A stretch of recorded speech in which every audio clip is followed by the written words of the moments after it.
தமிழ் சினிமாவில் தனது நகைச்சுவை திறமையால் மக்களின் மனதை கவர்ந்து இன்று வரை நிலைத்திருக்கும் நடிகை கோவை சரளா 1979ஆம் ஆண்டு திரைத்துறையில் அறிமுகமாகி பல வெற்றி படங்களில் நடித்தார்.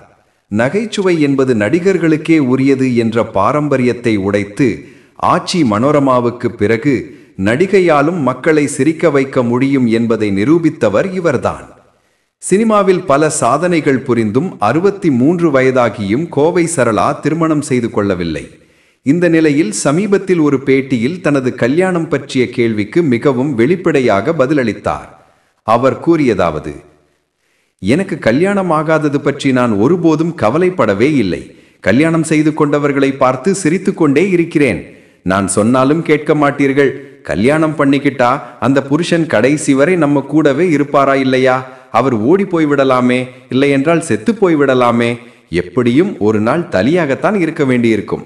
அப்படியானால் நான் இதையே வாழ்க்கையாக ஏற்றுக்கொண்டு விட்டேன் என தெரிவித்துள்ளார்.